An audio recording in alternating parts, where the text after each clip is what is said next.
Et salut! Eh bien, on se retrouve aujourd'hui à l'aube de cette nouvelle année pleine de résolutions. Et quoi de mieux comme résolution que de vouloir faire des économies? À mon sens, c'est la première résolution que je vais prendre. Alors, sache que moi d'ailleurs, je ne prends jamais de résolution en temps normal pour le 1er janvier. Moi, je prends toujours mes résolutions en revenant de mes congés d'été pour ma reprise de septembre. Voilà, pour moi, mon année démarre en septembre et elle ne démarre pas en janvier. C'est pour ça aussi que j'aime pas spécialement le 31 décembre et le 1er janvier, voilà, le passage de la nouvelle année, pour moi, c'est plus important en septembre, plus qu'en janvier, mais ça, c'est complètement personnel. Donc, je t'ai préparé un petit quelque chose. Alors, c'est pas vraiment que la vidéo, elle va être divisée en deux parties, mais c'est surtout que, entre guillemets, je m'attarderai un peu plus sur la deuxième partie, parce que c'est plus mon domaine. Donc, l'idée est très simple. En temps normal, tu sais très bien que je ne prépare rien. Bon, bah là, bien évidemment, il a fallu quand même que je prépare un petit peu. Donc, fais comme moi.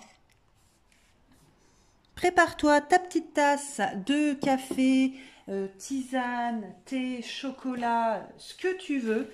Installe-toi et on va discuter. Alors, j'allais dire on va discuter ensemble. Ça va être compliqué que ce soit ensemble, mais en tout cas, n'hésite pas à me mettre des commentaires et on échangera sur le sujet, sachant qu'il y en a quand même que je maîtrise, ma foi, plutôt pas trop mal. Donc, l'idée est très simple, c'est t'aider. Alors, je sais parce que de toute façon, tu as je ne vais absolument rien t'apprendre. Néanmoins, avec des visions différentes d'autres personnes, ce sont des choses hein, qui ont déjà été abordées dans des précédentes vidéos d'autres youtubeuses. Je vais y apporter moi ma petite touche perso avec des petites nuances. Donc, comment économiser? Telle est la question. Alors là, écoute, j'ai envie de te dire, tu peux tout faire. Voilà, tu as vraiment une multitude d'actions pour économiser.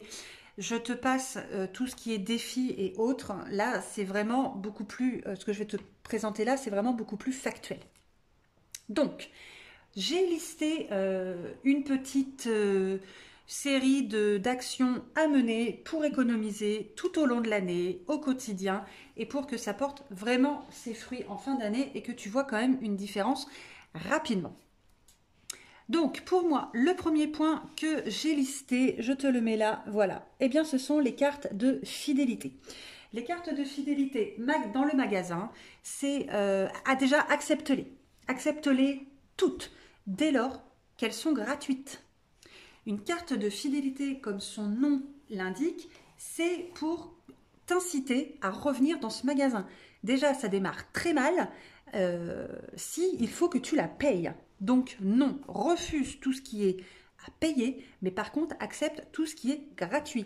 Il y a vraiment des très bons plans dans toutes les enseignes. Et là, je te passe, mais ça c'est en dehors de l'alimentaire. Hein. Alors, alimentaire bien évidemment, mais tu as tout ce qui est pour les vêtements, pour les chaussures, quand tu vas faire tes courses en jardin, enfin, faire tes courses, quand tu vas faire des achats, pardon, en jardinerie, les magasins de déco, le bricolage, parce que le bricolage, dis-toi que ça coûte une blinde. Quand tu veux refaire des petits travaux de déco, de réno dans ta maison, tu sais très bien que ça, il va vraiment falloir que tu le budgétises, quoi, parce que et puis c'est pas du jour au lendemain, hein, que tu te lances dans, allez hop, je refais ma salle à manger. Non, tu sais là que il faut que tu le prévois quand même quelques mois à l'avance. Donc, accepte ces cartes de fidélité. C'est pas de l'arnaque, c'est juste que tu sais que ce sont des magasins dans lesquels tu vas aller parce que tu y es client ou cliente régulière ou régulier. Donc, à un moment donné, tu seras récompensé de ta fidélité. Accepte-les, ça c'est hyper important. Et bien évidemment, n'oublie pas de la présenter à chaque passage en caisse. Donc pour ça, tu as soit tu sais, tu prends le petit anneau des porte-clés et tu insères toutes tes mini cartes clés, mais tes mini cartes clés, n'importe quoi. Ça y est, je dis, bah, là, je suis partie, là, tu m'arrêteras plus. Tu insères en fait là, tes petites mini-cartes dans l'anneau. Alors ça va t'obliger à être hyper assidu et à surtout ne pas l'oublier. Alors là, il n'y a pas de secret, ça c'est toi, hein. Alors soit tu le mets dans ton sac à main, mais quand tu changes de sac à main, pense à faire suivre ton petit trousseau. Laisse-le dans ta voiture, mais ça t'oblige à penser de le prendre. Voilà, donc le truc, moi, que je conseille, mais ça, c'est libre à chacun, tu as des applications gratuites de stockage de cartes de fidélité. Donc moi, par exemple, j'en ai une ça s'appelle Fidal. FIDA2L, tu vas dans ton Play Store ou ton Apple Store ou ton truc de store là, tu télécharges les applications, et tu as du coup toutes tes cartes de fidélité à l'intérieur. C'est déjà beaucoup plus pratique pour le transport. Et puis comme tu as généralement toujours ton porte... Et ça y est, je me reconcentre. Tu as toujours ton téléphone avec toi, n'oublie pas de le présenter à l'hôtesse de caisse. Voilà, ça c'est hyper important. Donc ça c'était le premier point. La deuxième action que tu peux mettre en place, c'est de comparer les prix. Comparer les prix, alors ça, je t'apprends rien, mais néanmoins, voilà, il faut le rappeler. Compare les prix, regarde les prix, le prix au kilo. C'est hyper important. Fais attention aux fausses promos, tous ces trucs-là qui vont t'inciter à acheter, mais quand tu te penches un petit peu plus et que tu vas comparer deux marques différentes, deux produits différents, eh bien tu vas t'apercevoir qu'il y a quand même des différences de prix au kilo. Donc prends au moins cher, s'il te plaît. Fais des économies sur tes courses. Ça, c'est vraiment hyper important. Et sans transition, comment on fait des économies sur ses courses? En les listant. Ça, c'est pareil. Mais ça, je ne t'apprends rien. Je pense que tout le monde, toutes les autres personnes que tu suis le disent, le rabâchent. Fais un menu et fais ta liste de courses en fonction. Drive ou en magasin, peu importe. Ça va vraiment dépendre du temps de chacun. Voilà, moi je sais que j'étais une adepte du drive et là je trouve un réel petit plaisir à aller faire mes courses en magasin. Mais je pars avec ma liste. Et d'ailleurs, souviens-toi, mon dernier retour de course, je n'ai pas marqué sur ma liste entrée pour le réveillon, et j'ai rien pris parce que je me suis vraiment limitée à ce qu'il y a sur ma liste. Après, l'histoire du ventre plein, ventre creux, ça écoute, j'ai envie de te dire, quand tu as envie de craquer, tu craques. Que tu aies le ventre plein, que tu aies le ventre creux, que tu aies une liste ou pas.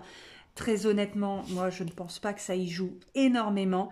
C'est soit tu es solide, soit tu l'es pas. Voilà, c'est tout. Soit tu te dis, allez mince, je craque jamais, mais là j'ai envie. Mais craque. Putain, ça va, pardon. Ah, ça sort du cœur. Hein. Ça ne va tuer personne. Craque, tu as le droit, hein, craquage. Il faut pas non plus que ce soit ce soit une frustration. Donc craque, voilà, t'as le droit. Hein. Moi aussi, je craque dans tous les sens du terme. Même mon pantalon, tu vois, en ce moment, c'est pour te dire. D'ailleurs, dans ma liste de courses de la semaine prochaine, je pense que tu verras du chou. Parce que, enfin bon, bref, ça c'est un autre débat. Mais je ferai parler mes pantalons la prochaine fois et tu verras ce qu'ils ont à te dire. Ensuite, on fait ses courses bien évidemment avec des bons de réduction. Oui, j'insiste, il y a énormément de programmes pour avoir des bons de réduction, pour pouvoir soit les imprimer, soit les télécharger sur ton téléphone. Alors, attention, là encore, j'émets des réserves parce que tu vas voir que les bons de réduction, ce sont généralement, à mon sens aussi, des fausses bonnes affaires. Parce que, et je pense qu'on est tous et toutes pareils, quand on va faire nos courses, on va aller un petit peu au moins cher et on va surtout se diriger vers les marques du magasin. Donc forcément, je ne t'apprends rien encore, eh bien les bons de réduction, ça va être les grandes marques. Donc, tu vas rarement trouver un bon de réduction sur ton paquet je sais pas moi, ton paquet de pâtes de la marque Repère ou de la marque Carrefour ou de la marque je sais plus quoi, enfin bon bref on s'en fiche. Voilà, ça tu ne le trouveras pas. Par contre, tu trouveras des bons de réduction pour un paquet de pâtes Panzani ou Lustucru, mais le paquet de base coûte plus cher et même avec ta réduction, ça reste toujours plus cher que ton paquet de pâtes habituel. Eh bien, ne change pas tes habitudes. Tes bons de réduction, je suis sûre que dans ta liste de courses, tu as à un moment donné des produits de, entre guillemets, de marque. Type produits pour le lave-vaisselle ou pour le lave-linge, donc tout ce qui va être lessive, adoucissant et autres. Voilà. Ou peut-être au niveau des produits d'entretien pour la salle de bain, les sols, les toilettes, enfin voilà, toutes ces choses-là. Et là, oui, tu as des bons de réduction. Hein, d'ailleurs, voilà, tu vois, je t'en ai sélectionné quelques-uns, comme, eh bien, par exemple, sinon tu peux avoir les rasoirs, les produits pour nous, là, les femmes, hein, donc voilà, ou pour les produits intimes. Ensuite, tu as quoi d'autre? Eh bien voilà, comme je te disais, pour les produits ménagers, tout ce qui est, bon bah je cite, hein, Fébraise, Monsieur Propre, truc bidule et machin. Mais tu vas aussi avoir, donc là il faut que je déplie, Ah si, j'ai quand même préparé des petits trucs, hein, enfin fallait quand même pas que j'arrive les mains vides. Voilà, donc comme je te disais, soit sur la lessive, l'adoucissant, ou tout ce qui va être, hop là c'est là, tout ce qui va être shampoing et tout ça. Donc voilà, ça par contre, tu les utilises parce que ce sont des produits que tu achètes. Ne change pas tes habitudes à te dire « Ah ouais, mais là j'ai un bon de réduction, ça vaut le coup ».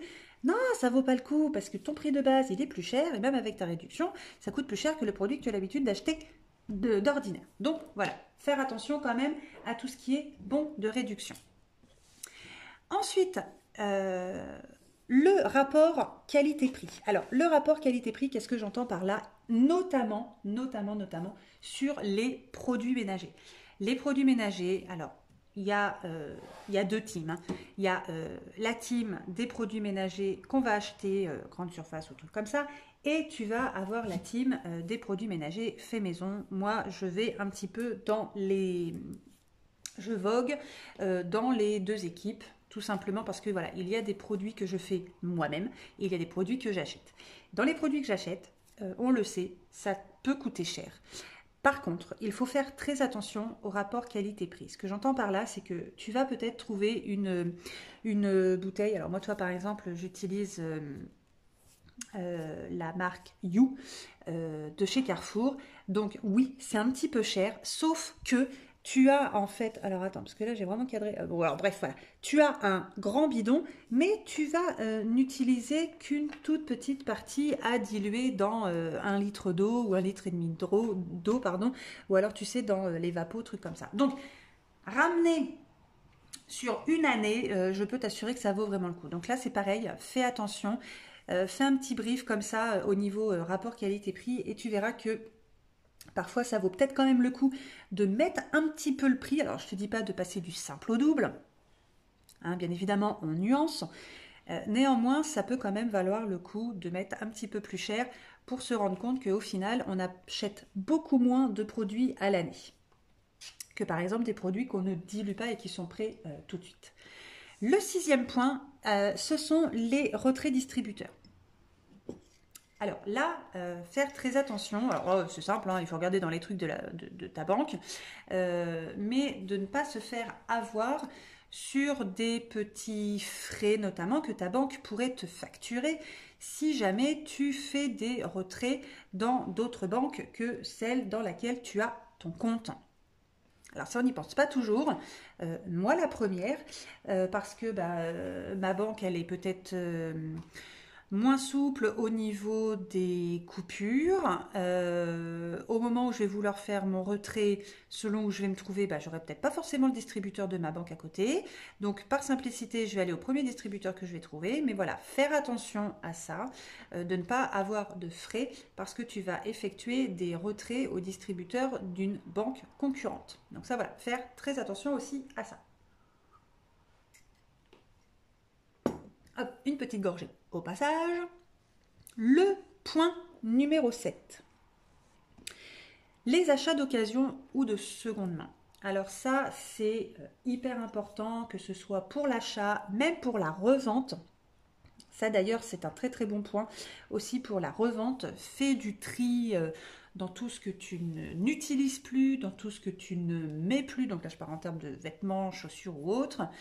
Et vraiment privilégier l'occasion ou la seconde main. Donc voilà, je t'apprends rien, tu as Vinted, tu as Le Bon Coin, tu as Marketplace, tu as Give. Alors Give c'est autre chose parce que là tu n'achètes pas, c'est du don. Mais voilà, ça c'est quand même hyper important. Pourquoi? Il y a deux raisons. Hein. La première, eh ben, on ne se le cache pas, c'est quand même beaucoup moins cher. Et la deuxième, donc là, si ça peut toucher une petite partie personne, je serais très contente. C'est aussi quand même beaucoup plus écolo plutôt que de comment dirais-je,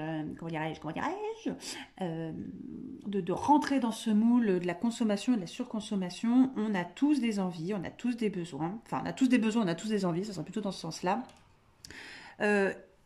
Il faut céder, hein, voilà, comme je te disais tout à l'heure, voilà, pas forcément de frustration. Néanmoins, tu peux trouver des très jolies choses à pas cher, en seconde main, qui sont vraiment un état comme neuf. Alors oui, je sais, c'est, comment dire, c'est plutôt... à mon sens, c'est plus dans le... Bah, ça reste quand même d'une manière ou d'une autre dans les économies parce que ça sera quand même toujours moins cher. Mais c'est surtout que bah, c'est quand même aussi bien plus écolo. T'as pas l'impression... Alors nous, très clairement, on ne s'en rendra jamais compte. Mais voilà, c'est vraiment pour les générations à venir. Et voilà, ça c'est quand même assez important. Voilà, ça c'était mon petit... ma petite touche à moi, comme d'autres aussi, mais voilà, ça c'est quand même hyper important. Je ferme la parenthèse, hein, tu as compris le message. Le point numéro 8, emprunter. Alors attends, c'est pas emprunter de l'argent, hein. T'emballes pas. Hein. Ça se rejoint un petit peu, hein. C'est pour ça que je l'ai mis quand même à la suite. Ce que j'appelle emprunter, c'est très simple. Si tu adores lire ou tes enfants adorent lire, alors c'est vrai que c'est joli d'avoir une super belle bibliothèque avec toutes les collections des livres et tout ça. Néanmoins, pense à emprunter, c'est quand même beaucoup mieux. Donc emprunter tout ce qui est livre, tout ce qui est CD, tout ce qui est film également. Donc si tu as une bibliothèque dans ta commune ou pas très loin et que les abonnements, c'est pareil, un abonnement à l'année sera toujours moins cher, surtout si tu le prends dans ta commune, hein, sera quand même toujours moins cher que la multitude de livres que tu peux acheter. Et voilà, ça rejoint aussi ce point-là pour de l'occasion. Il y a quand même un choix très important maintenant dans les bibliothèques municipales pour vraiment trouver ton bonheur et limiter au maximum les achats de neuf. Voilà, hein, ça c'est pareil. Donc tu peux emprunter, comme je te disais, voilà, la bibliothèque, tes amis, ta famille, enfin voilà, tu peux toujours trouver. Et puis tu as aussi pas mal de sites hein, enfin de groupes sur Facebook. Donc voilà, et les gens, tu te rendras compte, il faut oser, hein, franchement, hein, ose poser la question et très honnêtement, tu vas être étonné. Regarde, moi je vais te donner un petit exemple perso. Alors bon, ok, on s'en fout, c'est un exemple perso, mais voilà. Attends, je bouge pas, je te montre. Comme ça, ce sera. Non, je te montre pas, on s'en fiche. Je te montrerai dans une autre vidéo éventuellement. Voilà, j'ai une amie qui vient d'avoir un bébé et j'ai décidé de faire ce qu'on appelle les cartes étapes. Les cartes étapes, c'est quoi? C'est à chaque mois anniversaire de bébé de faire une petite photo souvenir. Alors oui, j'aurais pu céder à la tentation d'acheter quelque chose de neuf pour marquer les étapes de tous les mois de bébé, mais je me suis dit que je voulais y consacrer un petit peu de temps, y ajouter ma petite touche, et donc j'ai fait des cartes étapes moi-même, version un peu scrap, mais au niveau de la déco, j'étais assez limitée pour le scrap et j'avais besoin d'une, ce qu'on appelle la Big Shot. Alors la Big Shot, pour celles qui font peut-être éventuellement du scrap parmi vous, eh bien la Big Shot en fait c'est des découpes dans du papier de forme voilà, donc on utilise ce qu'on appelle des dies, voilà. Donc là, tu en trouves pareil hein, chez Action. Et donc en fait, voilà, tu le poses sur ta feuille, tu le passes dans ta machine, et donc ça te fait la découpe de la forme. Cette machine-là, Obamo, je suis allée à Cultura, bon alors tu as plusieurs modèles, hein, elle était à 150 euros. J'ai dit, bah, je vais pas mettre 150 euros dans une machine que je n'utilise pas tous les jours. Eh bien écoute, dis-toi que j'ai posté une publication sur Facebook pour savoir si voilà, quelqu'un, soit par chez moi éventuellement, aurait cette machine, ou bien si quelqu'un pouvait me dépanner. Donc en fait c'était simple, hein, j'avais proposé, j'envoie mes cartes déjà prédécoupées avec l'enveloppe timbrée pour le retour. Je demande à la personne si elle peut me faire mes découpes et de me les renvoyer. Eh bien écoute, dis-toi que j'ai une personne qui m'a répondu, qui habite à 15 minutes de chez moi, même pas, et qui m'a très gentiment prêté sa machine pendant le temps en fait dont j'avais besoin. Donc elle ne me l'a pas limité dans le temps. Bon, j'ai mis 15 jours hein, pour tout faire parce que voilà, tu te rends compte que tu peux faire énormément de choses avec et d'une idée de base, la finalité c'est pas du tout ce que tu avais prévu. Mais voilà, elle a prêté une machine de 150 euros à une pure inconnue.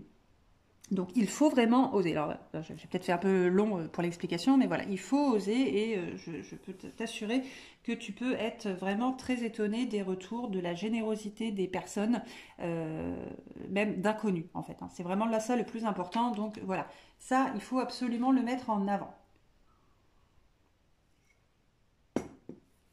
Ensuite, le 9e point, qui rejoint le 8e, échanger ou louer. Donc ça, c'est pareil.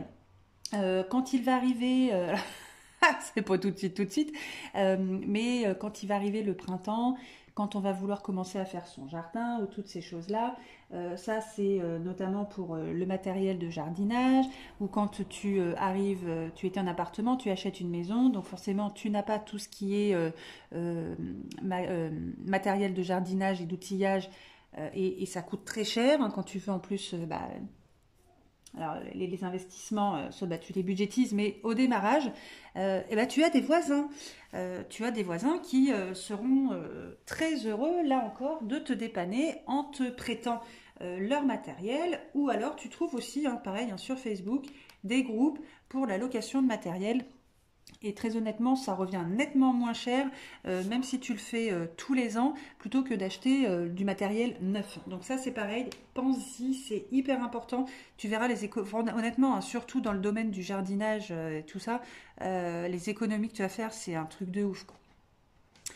Et on arrive au 10e point, les abonnements et les crédits immobiliers. Donc ça, il faut absolument penser à les renégocier. Dans les abonnements, je vais tout ce qui est abonnement téléphone, tout ce qui est abonnement box, internet, voilà, les crédits immobiliers, à moins que tu en aies 50 000, mais sinon, voilà.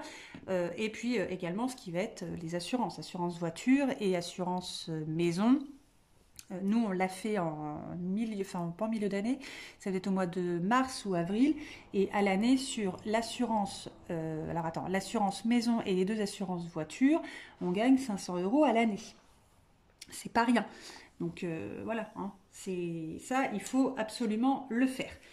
Et donc, alors oui, un truc, c'est long, hein. Très honnêtement, je pense que ça serait moins long, on le ferait très souvent et on serait beaucoup plus nombreux à le faire.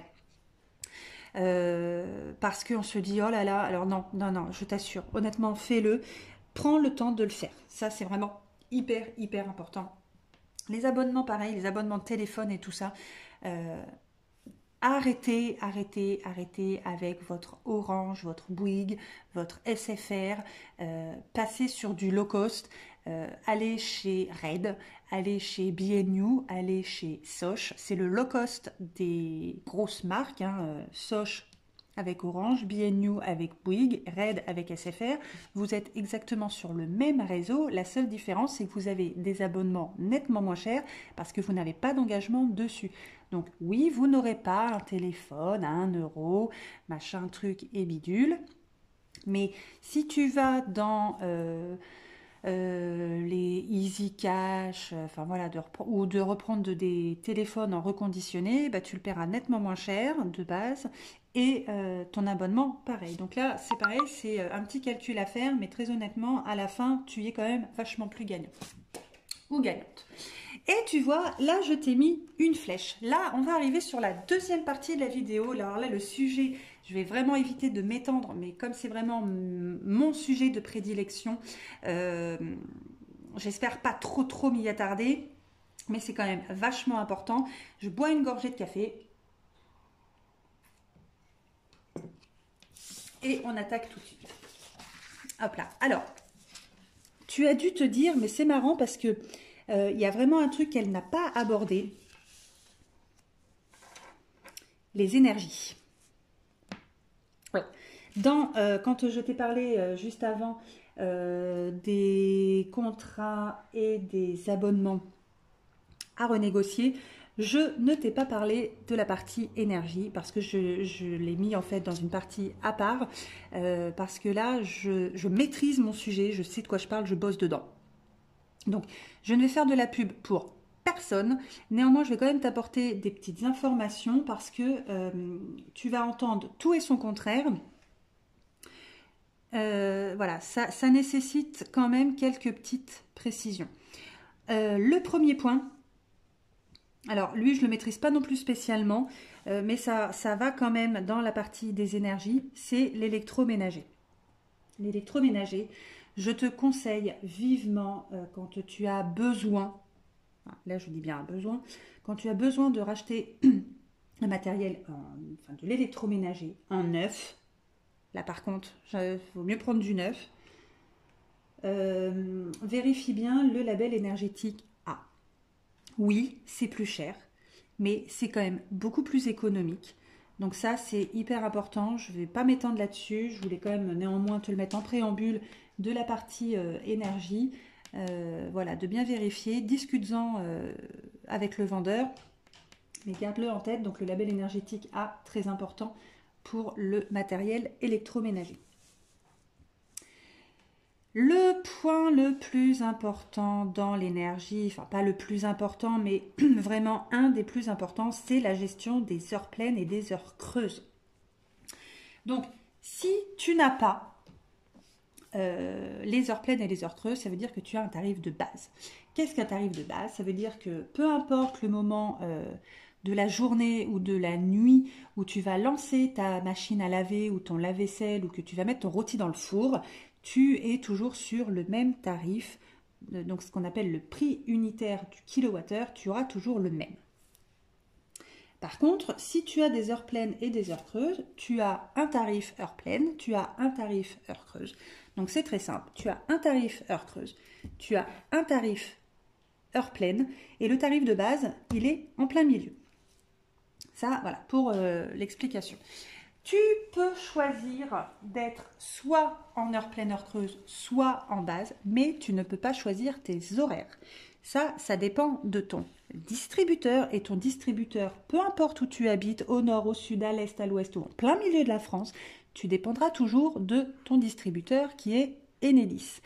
Tu ne choisis pas tes horaires, c'est lui qui te les impose. Alors, si tu passes un petit coup de fil, c'est ce que je dis toujours, passer un petit coup de fil, ça ne vous engage à rien. Si vous tombez sur quelqu'un d'à peu près sympa, il peut éventuellement vous dire, bah écoutez, on aurait tel ou tel créneau, mais ça n'est pas une obligation de sa part. Ça, c'est hyper important de l'avoir en tête. Ensuite, si tu es en tarif de base et que tu te dis que c'est plus intéressant de passer en heure pleine, heure creuse, je te le déconseille. Pourquoi? Parce que tu ne peux pas faire ce calcul de te dire est-ce que c'est plus intéressant pour moi de passer en heure pleine, heure creuse? Tout simplement parce que sur ta facture, alors attends, excuse-moi, je bois un petit coup parce que sinon je ne finis pas la vidéo.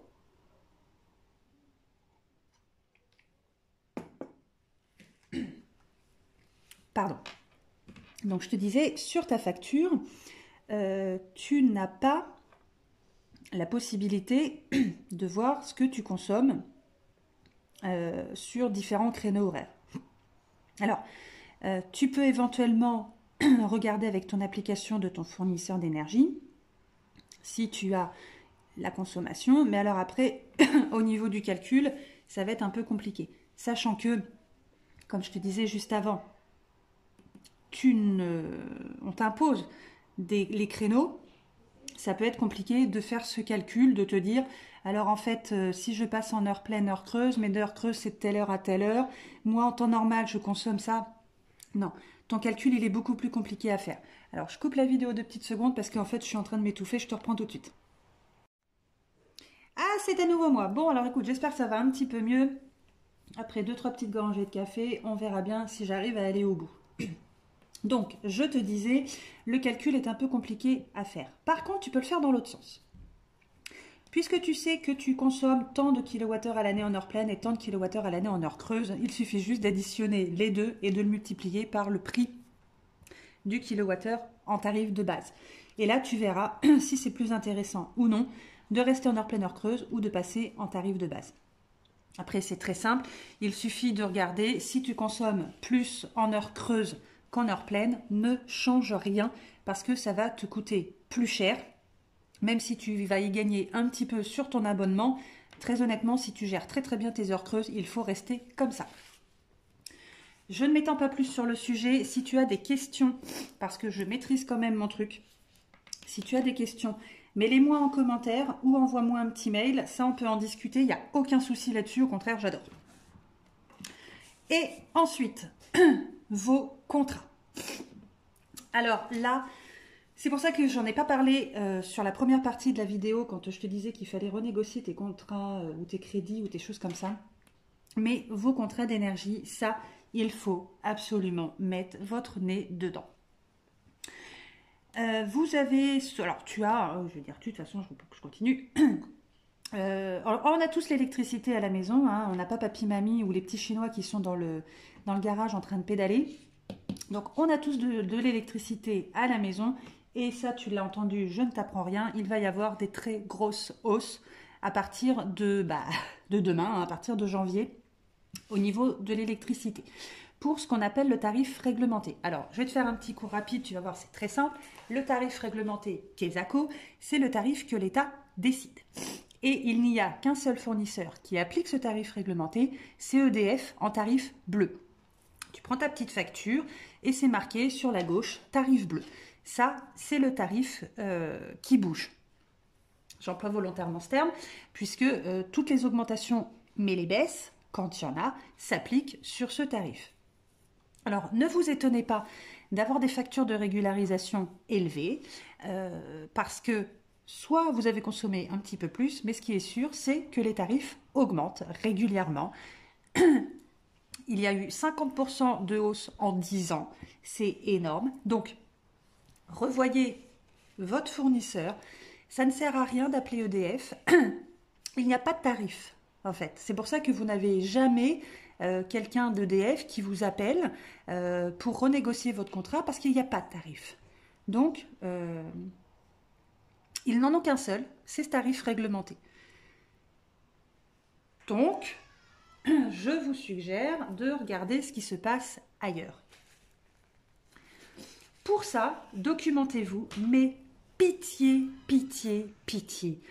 Au pire, juste pour avoir des noms d'autres fournisseurs, mais n'utilisez pas un comparateur d'énergie pour faire votre choix. Pourquoi? C'est très simple. Parce que votre comparateur va vous donner l'ordre du fournisseur en fonction de son offre à l'instant T. C'est simple, il va toujours se baser sur le prix du tarif réglementé. Et après, les fournisseurs font leur offre en fonction de ce tarif. C'est le prix de référence. tu as un fournisseur qui va faire un blocage sur les prix, tu as un fournisseur qui va te faire une remise sur les prix, mais toujours en fonction du tarif réglementé. Donc, ton comparateur, c'est un peu truqué, un peu tronqué, parce que ça va être à l'instant T. Le comparateur ne peut pas prévoir ce qu'il va se passer dans 6 mois ou dans 1 an. Donc, exemple, tu lances ton comparateur aujourd'hui, tu vas avoir Tartampion en 1 et Bidule en 3. Tu le refais dans 6 mois, et Bidule sera passé 2e et Tartampion sera 15e. Tu vois, donc tu auras eu l'impression d'avoir fait un bon choix, et puis au final, non. En fait, le comparateur, c'est vraiment à l'instant T. Donc voilà, c'est pour ça que je te le déconseille, si ce n'est pour avoir les différents noms de fournisseurs. Il y en a qui vont te parler un petit peu plus que d'autres. Ce qu'il faut savoir dans les fournisseurs d'énergie, c'est que tu as 2 fournisseurs historiques. Tu as EDF pour l'électricité et tu as GDF qui s'appelle maintenant Engie pour le gaz et l'électricité. Les deux font aussi bien l'électricité que le gaz, à savoir que tous les fournisseurs font aussi bien l'électricité que le gaz. Mais il y applique des tarifs, des offres différentes. Et ensuite, tu as les autres fournisseurs où là, tu vas en avoir des Français et tu vas en avoir des étrangers, type Eni, type Vattenfall, type Iberdrola, où là, les abonnements seront plus chers, tout simplement parce qu'il y a une location du réseau auprès d'Enedis. Donc forcément, c'est peu qui vont le payer, c'est toi sur ton abonnement. Voilà, ça, c'est ce qu'il faut absolument savoir, sachant que, même si tu choisis un fournisseur étranger, tu dépendras toujours d'Enedis pour le dépannage et la gestion des heures pleines, heures creuses, parce que c'est eux qui gèrent le réseau en France, et ça, peu importe ton fournisseur. Ça, c'est déjà hyper important, parce que les gens me disent « mais moi, je veux absolument rester chez Enedis », ça tombe très bien, parce que de toute façon, c'est eux qui dépannent. Donc, voilà. C'est juste une question de facturation, c'est en gros, ça veut dire quoi? À qui tu vas donner tes sous. Voilà, c'est juste ça.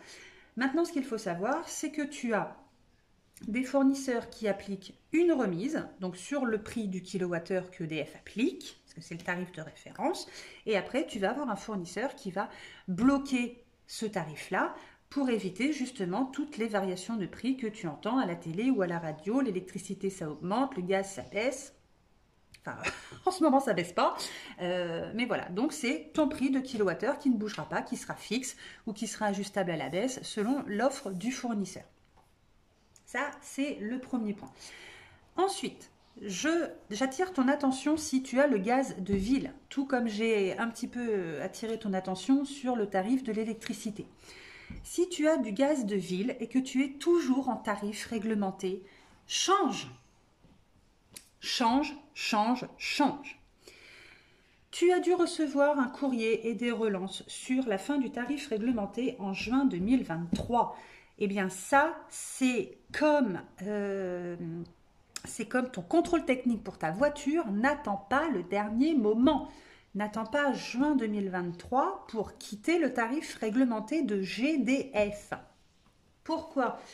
Parce que si tu attends juin 2023, avec toutes les variations de prix entre déjà août de l'année dernière, donc là je te parle 2020, et juin 2023, tu vas pleurer ta mère, très clairement, parce qu'il va y avoir des très grosses variations de prix.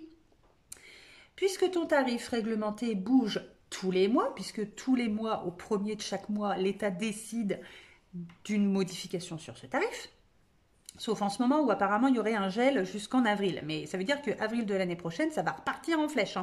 Dis-toi que depuis plus d'1 an et tous les mois, le tarif du gaz augmente. C'est pas pour que ça rebaisse tout de suite. Donc, bloque-le maintenant, peu importe chez qui. Bidule, Tartampion, machin, là encore c'est pareil, je ne te dis pas chez qui aller, mais je te dis juste de ne pas rester en tarif réglementé. Ça, c'est pour le bien de ton porte-monnaie. Parce que les gens, quand ils reçoivent leur facture de régule et qu'ils font un bond de 10 mètres parce que le montant qui est dû est élevé, là encore, c'est pas parce que tu as consommé plus. Alors oui, peut-être, mais regarde bien, dans la partie consommation, tu as toutes les petites lignes mois par mois, et au bout, tu as ton prix de kilowattheure qui, tous les mois, augmente. Elle vient de là, ta facture de régule. C'est parce que tu as une consommation qui est multipliée par un prix qui bouge tout le temps. Donc, ne restez surtout pas en tarif réglementé. Là encore, si vous voulez des précisions, posez-moi les questions en commentaire.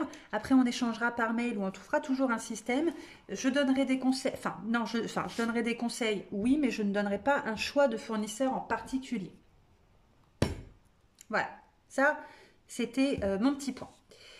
Et ensuite, moi, ma dernière, ma résolution que je vais mettre en place en fin de mois, tous les mois. Alors, excuse-moi, c'est d'arrondir mes dépenses. Alors, à l'aide de mon Kakebo et peut-être d'un autre support, hein, je vais voir encore, parce que je n'ai pas encore mis ça bien à plat, je vais arrondir mes dépenses et faire un virement.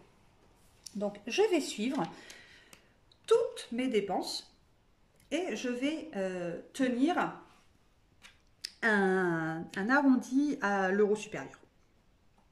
Et en fin de mois, je vais faire un virement donc, de ce montant. Je vais voir encore hein, sur comment ça je vais le gérer, sur quel compte, ou voilà. Et ça, du coup, ça va me constituer une petite épargne. Alors, je sais qu'il y a des applications qui existent.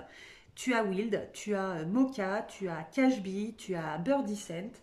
Je les ai vite fait regarder, mais elles me plaisent pas. Donc, je me dis, en fait, j'ai pas envie que les gens y jouent avec mon argent. Moi, je joue avec mon argent, mais je veux pas que les autres jouent avec. Donc, ça grossira pas, mais au moins ça sera mis de côté. Donc voilà, ça sera une petite épargne supplémentaire. On regardera hein, régulièrement, hein, une fois par mois, ce que ça va donner. Je te tiendrai au courant. Si ça t'intéresse, je te mettrai quand même en barre d'infos le nom des applications là que je viens de te citer. Si tu veux aller checker. Alors, il y a des avis positifs, il y a des avis négatifs sur les différentes applis. Donc, comme il y a du bien et du pas bien, j'ai pas voulu prendre le choix de me lancer dans l'une ou l'autre. Je me suis dit que j'allais le faire moi-même. Et là encore, pour faire des économies, parce que d'après ce que j'ai compris, sur les applications, il y a quand même des petites choses qui sont payantes et ça, du coup, ça me gêne. Je ne veux pas payer pour faire des économies. Hein. C'est pas logique. Bon, et bien sur ce, j'espère que tout ça va te profiter de reprendre, voilà, reprends tout, étudie toi de ton côté ce sur quoi tu peux travailler, ce qui te semble vraiment possible de mettre en place, ce qui te paraît insurmontable. Si dans ce qui est insurmontable, c'est cette partie-là, eh bien n'hésite pas à me questionner. Je suis dans le milieu depuis quelques années maintenant, donc je gère un peu quand même mon truc. Donc voilà, surtout n'hésite pas, c'est vraiment là-dessus où tu peux vraiment faire des économies également, hein, alors, bien sûr avec tous les autres points de l'autre côté de la page, mais voilà, ça c'est vraiment hyper important, surtout en ce moment. Faites bien gaffe parce que les augmentations, elles arrivent, c'est demain, je dis demain, mais voilà, hein, c'est vraiment là. Donc voilà, faites vraiment quelque chose là-dessus. Sur ce, si tu n'es pas encore abonné à la chaîne, je sais, je le répète, je le rabâche, mais je me suis fixé un objectif pour les 2-3 mois à venir et j'aimerais vraiment l'atteindre. Donc je compte sur toi pour m'y aider. De toute façon, sans toi, je ne peux pas l'atteindre, hein, cet objectif, donc c'est très clair. Donc n'oublie pas de t'abonner à la chaîne pour recevoir les notifications des prochaines vidéos. Et puis après, voilà, si le cœur t'en dit, de mettre un petit pouce en l'air et puis un petit commentaire. Ça, si tu as besoin de précision, pareil, je sais, je rabâche, mais n'hésite pas. Sur ce, je te souhaite une bonne journée. Je te mettrai un petit truc spécial réveillon plus tard. Ciao, ciao!